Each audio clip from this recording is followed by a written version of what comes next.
Bonjour et bienvenue dans le monde de notre vie intérieure. Nous parlons aujourd'hui de l'expérience de voir son image dans un miroir.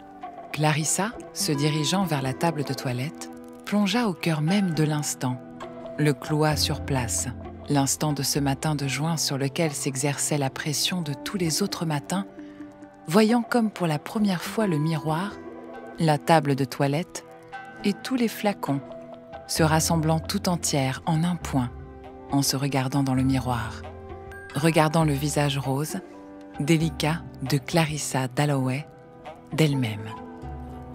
Elle l'avait vu des milliers de fois, son visage, et toujours avec cette même imperceptible contradiction. Oui, c'était bien elle. Virginia Woolf, Mrs. Dalloway. Le miroir n'a pas toujours existé sous sa forme actuelle.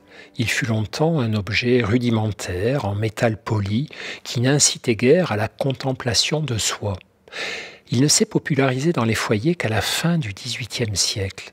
Depuis, les miroirs et leurs avatars, photos et images des réseaux sociaux, sont omniprésents dans nos vies et nous permettent de nous assurer de notre bonne apparence. Mais se regarder dans un miroir peut être aussi l'objet d'expériences existentielles plus intéressantes que la simple vérification de son image. L'occasion d'une rencontre avec soi, d'une exploration, des liens éventuels entre essence et apparence, avec ce goût si particulier que procurent les expériences de sortie de son corps. Car se regarder dans un miroir, c'est se voir comme les autres nous voient. C'est observer un corps vivant, mobile, réactif, changeant, et dont la contemplation prolongée va activer notre vie intérieure bien davantage que ne le font les considérations esthétiques qui sont l'usage habituel des miroirs. Face à son miroir, sans autre but que mener une expérience de psychologie, on peut donc s'arrêter et prendre son temps. Il va falloir d'abord laisser s'épuiser les automatismes mentaux qui se déclenchent tout seuls face à notre image.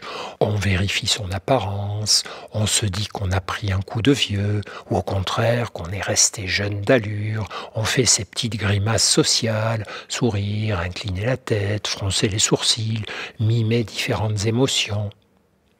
Une fois passées ces babouineries, comme dit Albert Cohen dans Belle du Seigneur, on aborde les choses sérieuses. On se regarde longtemps, en se répétant « c'est moi, c'est moi ». Au bout d'un moment, on ressent une impression aussi étrange que lorsqu'on se répète un même mot en boucle. Chocolat, chocolat, chocolat, chocolat. Après quelques minutes, survient un phénomène de dissociation entre le mot et l'objet qu'il désigne, et des interrogations. Pourquoi ce mot et pas un autre pour désigner cette chose? Et de la même façon, face au miroir, surviennent peu à peu des interrogations et des sentiments troublés devant notre reflet. Pourquoi suis-je doté de ce corps, de ce visage, et pas d'autre?